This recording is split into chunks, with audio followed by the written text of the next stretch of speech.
എടാ, സുധിയും സത്യയും തമ്മിലുള്ള ജാതകപ്പൊരുത്തം വെച്ച് നോക്കുമ്പോൾ അവരെക്കാൾ നല്ല ദമ്പതികൾ ഉണ്ടാവില്ലെന്നാ തിരുമേനി പറഞ്ഞിട്ടുള്ളത്. അവര് ജീവിതാവസാനം വരെ ഒരിക്കലും പിരിയാത്തവരായി കഴിയണം. അതാണ് എൻ്റെ ആഗ്രഹം. ഇപ്പോൾ അവർക്കിടയിൽ എന്തെങ്കിലും സൗന്ദര്യപ്പണക്കം ഉണ്ടെങ്കിൽ അത് മാറ്റിയെടുക്കേണ്ടത് സുഹൃത്തായ നീയാണ്. സുധിയുടെ ഉള്ളിലിരിപ്പ് എന്താണെന്ന് നീ ചോദിച്ചറിയണം. എന്താ, പറ്റില്ലേ? ആ, ഞാൻ ചോദിക്കാം. അമ്മേ, ഞാൻ പോയി ചോദിക്കുന്നതിന് മുമ്പ് എനിക്കെന്തെങ്കിലും എടുത്തതാ. വിശന്നിട്ട് വയ്യ. 2 ദിവസമായമ്മേ ഞാൻ എന്തെങ്കിലും കഴിച്ചിട്ട്. വീട്ടിലാണെങ്കിൽ എന്നും കഞ്ഞിയും ചക്കപ്പുഴുക്കും. ആ അമ്മേ.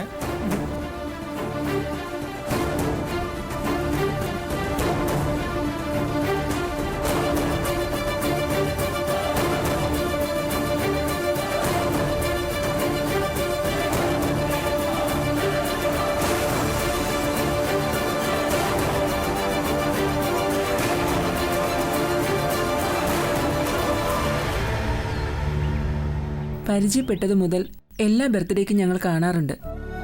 ഏതെങ്കിലും റെസ്റ്റോറൻറ്റിൽ പോയി ഫുഡ് കഴിക്കും. ജ്യൂസോ ഐസ്ക്രീമോ അങ്ങനെ എന്തെങ്കിലും. ഞാൻ ഇന്നും അവളുടെ വാട്സപ്പിൽ നോക്കി. ഒരു ഹാപ്പി ബർത്ത്ഡേ വിഷസ് പറയാൻ ആ നമ്പർ ബ്ലോക്ക് ചെയ്തിരിക്കുക. ഫേസ്ബുക്ക് അക്കൗണ്ടും ക്ലോസ് ചെയ്തിട്ടുണ്ട്. ഇനി ഒരു പക്ഷേ പുതിയ ആളുകളോ പുതിയ കണക്ഷൻസോ. കല്യാണം കഴിഞ്ഞാൽ ആള് മാറുമെന്ന് കേട്ടിട്ടില്ലേ? ദിവ്യയുടെ കാര്യത്തിന് അത് തന്നെ സംഭവിച്ചിട്ടുണ്ടാവും. അമ്മയും അച്ഛമ്മയും ഒരുപാട് പ്രതീക്ഷയോടെ ചേച്ചിയെ കാത്തിരുന്നത്. അവൾക്ക് ബർത്ത്ഡേ കേക്ക് വരെ വാങ്ങിച്ചു അമ്മ.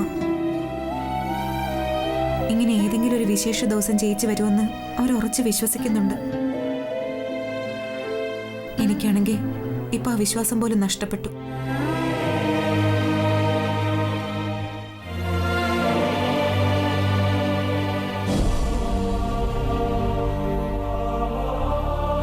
അവളെ ഞാനിനി എവിടെ ചെന്ന് അന്വേഷിക്കാം?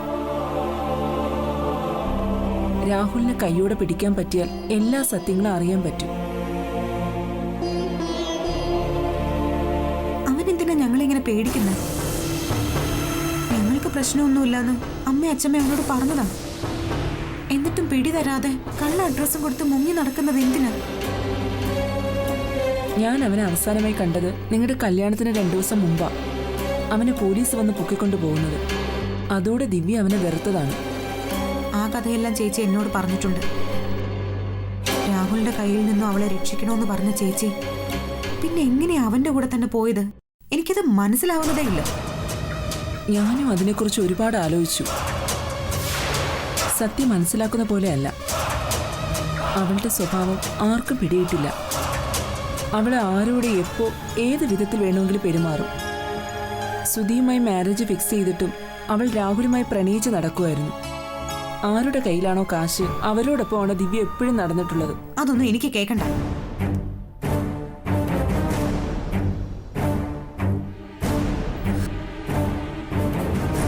രാഹുൽ അവൻ ചേച്ചിയെ ചതിച്ചതാ. എന്തെങ്കിലും മോഹന വാഗ്ദാനം നൽകി കൂടെ നിർത്തിയതാവും. ദിവ്യയെ കുറ്റപ്പെടുത്തുന്നത് സത്യക്ക് തീരെ ഇഷ്ടമല്ല അല്ലേ? ഇഷ്ടമല്ല. അതുകൊണ്ട് നമുക്ക് മറ്റെന്തെങ്കിലും സംസാരിക്കാം. രാഹുൽ ഈ പ്രദേശത്ത് എവിടെയോ ചുറ്റിക്കറങ്ങി നടക്കുന്നുണ്ട്. അവനെ കണ്ടെത്തിയേ പറ്റൂ. പലരും അങ്ങനെ പറഞ്ഞു. പക്ഷെ ഞാൻ കണ്ടിട്ടില്ല. കണ്ടാൽ ആ നിമിഷം സത്യം ഞാൻ വിവരം അറിയിക്കും. അവനെ ഇനി വെറുതെ വിടരുത് സത്യ. കണ്ടെത്തിയ വെറുതെ വിടില്ല. എന്റെ ചേച്ചി എവിടെയാണ്? അവൻ എന്റെ ചേച്ചിയെ എന്ത് ചെയ്തു? ഇതെനിക്കറിയണം. അറിഞ്ഞേ പറ്റൂ.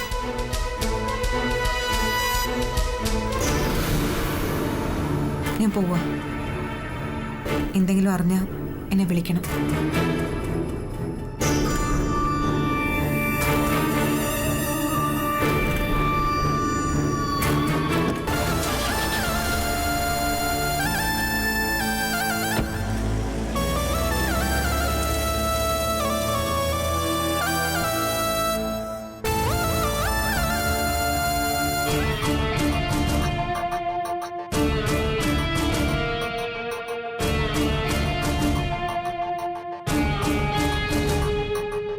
എങ്ങനെയുണ്ട്? വല്ല പ്രോഗ്രസ്സും ഉണ്ടോ? പറയത്തക്കതായൊന്നുമില്ല സർ. ഫുഡ് കഴിക്കുന്നുണ്ടല്ലോ അല്ലേ? ആ ഉണ്ട്. ഏത് സമയത്തും ഇങ്ങനെ എന്തെങ്കിലും ആലോചിച്ചുകൊണ്ടിരിക്കും. മെഡിസിൻസ് എല്ലാം കറക്റ്റ് അല്ലേ? കറക്റ്റായി കൊടുക്കുന്നുണ്ട്. സംസാരിക്കുന്നില്ല എന്ന കുഴപ്പം മാത്രമേ ഉള്ളൂ. ദിവ്യ, എങ്ങനെയുണ്ട്? ഇപ്പൊ ആശ്വാസം തോന്നുന്നുണ്ടോ? എന്താ, സംസാരിക്കാൻ ബുദ്ധിമുട്ടുണ്ടോ?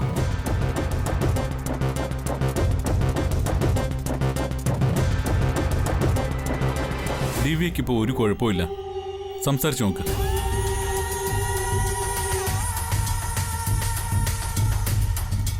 ധൈര്യമായി സംസാരിച്ചോളൂ. ദിവ്യയ്ക്ക് ഒരു കുഴപ്പമില്ല.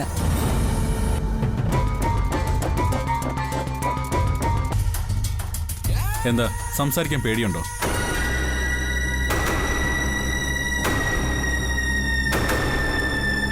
പേടിക്കണ്ട. ദിവ്യ ധൈര്യമായി സംസാരിച്ചോളൂ.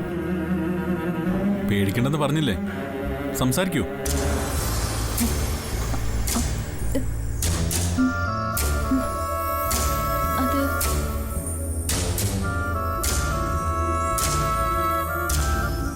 എന്തെങ്കിലും ബുദ്ധിമുട്ട് തോന്നുന്നുണ്ടോ? ഇല്ല.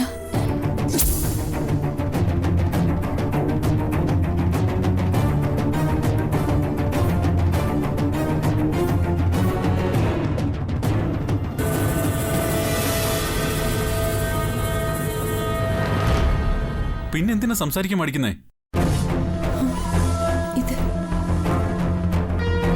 ഇതെവിടെയാ? ഇത് എന്റെ വീടാണോ? ആണോ? എന്റെ വീടാണോ? അല്ലല്ലോ. ഇതെങ്ങനെ ദിവ്യയുടെ വീടാവുന്നേ?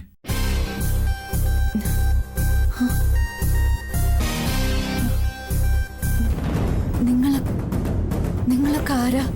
ഞാൻ ദിവ്യയെ ചികിത്സിക്കുന്ന ഡോക്ടറാണ്. എന്നെ മനസ്സിലായില്ലേ? സിസ്റ്ററാണോ? ആ അതെ. അപ്പൊ കാര്യങ്ങളെല്ലാം ഓർമ്മയുണ്ട്.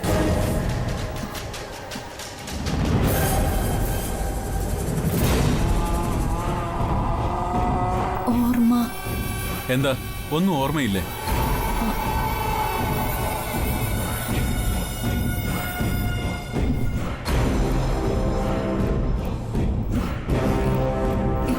എന്നെ ആരാ ഇവിടേക്ക് കൊണ്ടുവന്നത്?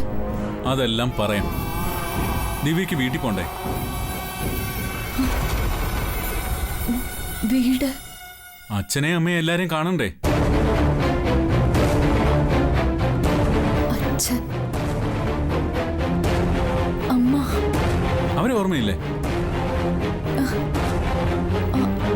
അവര്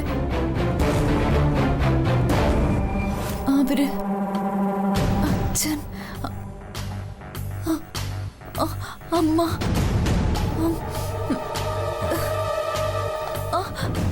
അച്ഛൻ, അയ്യോ, അവരൊക്കെ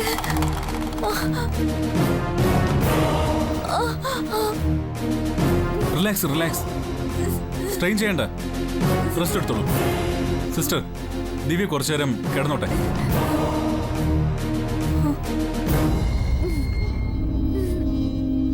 ദിവ്യ കിടന്നോളൂ.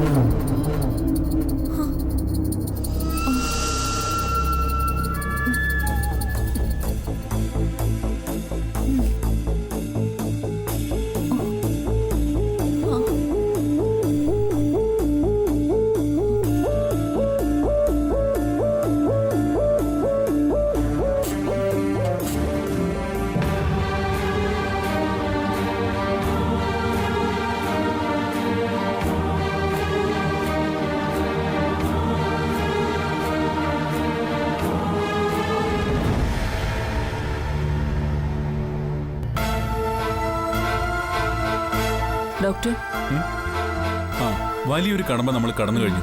ദിവ്യ സംസാരിക്കുക എന്ന കടമ്പ. പക്ഷേ സർ, അവർക്ക് പഴയതൊന്നും ഓർമ്മ വരുന്നില്ലെന്നാ തോന്നുന്നത്. അതൊക്കെ ശരിയാക്കി എടുക്കാം. ആദ്യം അഭിജിത്തിനെ വിളിച്ച് ഈ സന്തോഷ വാർത്ത അറിയിക്കും. Okay sir.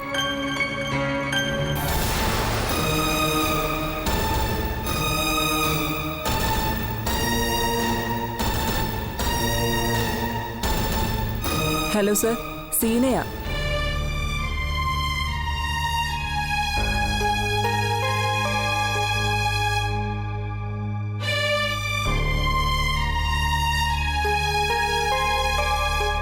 പുറത്ത് സോഫയിൽ കിടന്ന് ഉറങ്ങിയെന്നുള്ളത് നേരെ. ജീവിതം ഇങ്ങനെയൊക്കെ ആയി തീരുമെന്ന് എനിക്ക് നേരത്തെ അറിയായിരുന്നു. എടാ, നിങ്ങൾ ഉപദേശിക്കാൻ മാത്രം ഞാൻ വളർന്നിട്ടില്ലെന്ന് അറിയാം. എങ്കിലും അച്ഛൻ്റെ വിഷമം നീ മനസ്സിലാക്കണം. ഞാൻ സോഫയിൽ കിടന്ന് ഉറങ്ങുന്നത് കണ്ടിട്ടും ഒരു വാക്ക് പോലും അതിനെക്കുറിച്ച് അച്ഛൻ എന്നോട് പറഞ്ഞിട്ടില്ല. എന്നെങ്കിലും ഒരിക്കൽ നിങ്ങൾ നേരെയാകുന്ന പ്രതീക്ഷയാണ് അച്ഛന്. നിങ്ങൾ നേരെയാവണം. ഒരിക്കലും പിണങ്ങാത്ത ദമ്പതികളായി നിങ്ങൾ നിലനിൽക്കണം. എടാ, അതൊക്കെയാണ് നിന്റെ അച്ഛൻ്റെ ഏറ്റവും വലിയ ആഗ്രഹം. എങ്ങനെയൊക്കെ ചിന്തിച്ചിട്ടും സത്യം അഡ്ജസ്റ്റ് ചെയ്യാൻ എന്നെ കൊണ്ട് പറ്റുന്നില്ല.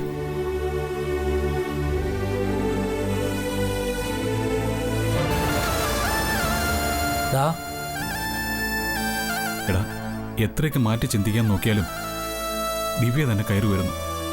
എടാ, അവള് നിന്നെ വേണ്ടെന്ന് വെച്ചവളല്ലേ, പിന്നെ നീ എന്തിനാ അവളെ കുറിച്ച് ചിന്തിക്കുന്നത്? മറ്റൊരാളുടെ സ്വന്തമായവളെ ആഗ്രഹിക്കുന്നവനല്ല സുധി. അനുസരണയില്ലാതെ മനസ്സ് വീണ്ടും അവിടേക്ക് പോകുന്നു എന്നാ പറഞ്ഞത്. എടാ, വേണ്ടാത്ത ചിന്തകളൊന്നും വേണ്ട. കഴിയുന്നതും നീ സത്യമായിട്ട് പൊരുത്തപ്പെടാൻ ശ്രമിക്കുക. ഇല്ലെങ്കിൽ നിന്റെ ജീവിതം മാത്രമല്ല, അവളുടെ ജീവിതം വെറുതെയാകും. അങ്ങനെ വെറുതെയായി പോവാതിരിക്കാൻ ഒരു വഴിയേ ഉള്ളൂ. എന്തു വഴി? ഡിവോഴ്സ്.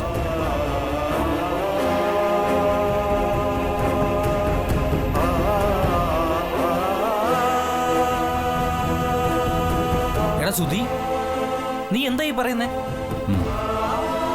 പിരിയണം. എൻ്റെ ജീവിതം ഇങ്ങനെയൊക്കെ ആയിപ്പോയി. പക്ഷെ സത്യയ്ക്ക് ഒരു നല്ല ലൈഫ് ഉണ്ടാവണം. ഞാൻ കാരണം അവൾ ഒറ്റപ്പെട്ട് കഴിയാൻ പാടില്ല. അവൾക്കൊരു നല്ല ഭാവിയുള്ളത് ഞാൻ കാരണം നശിക്കരുത്. എടാ, നീ കാരണം സത്യയുടെ ഭാവി നശിക്കരുതെന്ന് തന്നെയാ എനിക്ക് പറയാനുള്ളത്. എടാ, അതിന് വേർപിരിയൽ മാത്രമല്ല വഴിയുള്ളത്. പിന്നെ സ്നേഹിക്കണം. മറ്റെല്ലാം മറന്ന് സത്യം നീ സ്നേഹിക്കണം. നിങ്ങൾ ഒത്തൊരുമിച്ചാൽ നിങ്ങളെക്കാൾ നല്ലൊരു ലൈഫ് ലോകത്ത് മറ്റാർക്കും ഉണ്ടാകില്ല. അതുകൊണ്ട് ദിവ്യ എന്ന വഞ്ചകയെ മറന്ന് നീ സത്യം സ്നേഹിക്കുക.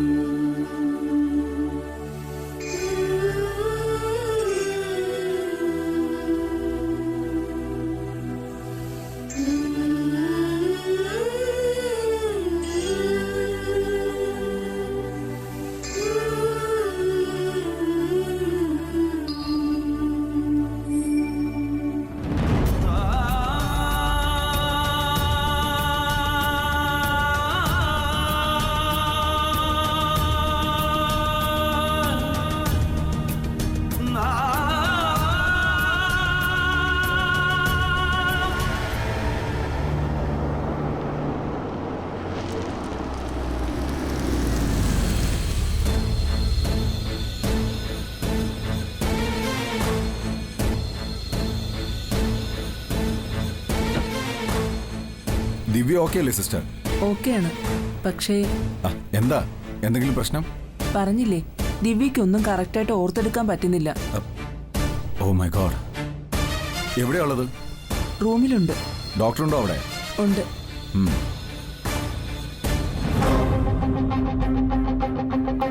പേടിക്കണ്ട. ദിവ്യയ്ക്ക് എല്ലാ ഓർമ്മകളും ഉടനെ തിരിച്ചു കിട്ടും.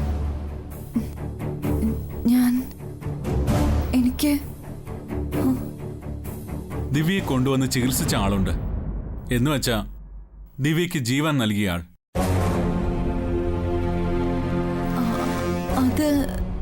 ദിവ്യയുടെ രണ്ടാം ജന്മത്തിലെ ഈശ്വരൻ എന്ന് വേണമെങ്കിൽ പറയാം.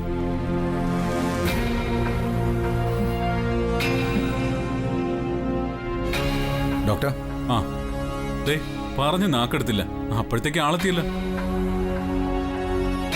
അതെ, ദിവ്യയ്ക്ക് പഴയതൊന്നും ഓർത്തെടുക്കാൻ പറ്റുന്നില്ല. അഭിജിത്ത് ഒന്ന് ശ്രമിച്ചു നോക്ക്. ഉം.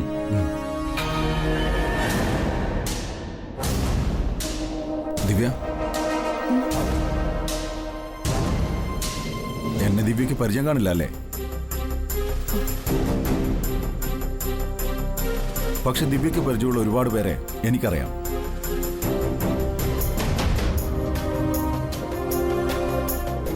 ഇതാരാണെന്ന് മനസ്സിലായോ? ഇപ്പോഴത്തെ എല്ലാവരെയും ദിവ്യക്ക് മനസ്സിലാവുന്നുണ്ട്. പഴയതൊന്നും ഓർമ്മയില്ല.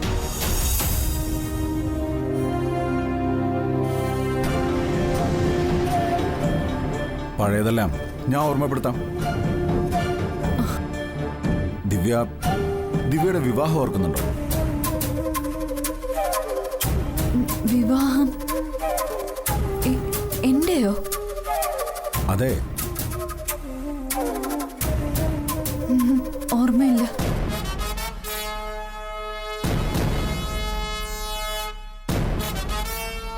ഒരു ആക്സിഡന്റ് പറ്റിയത് ഓർക്കുന്നുണ്ടോ?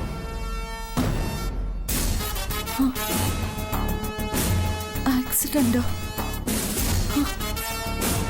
എനിക്ക് അതെ.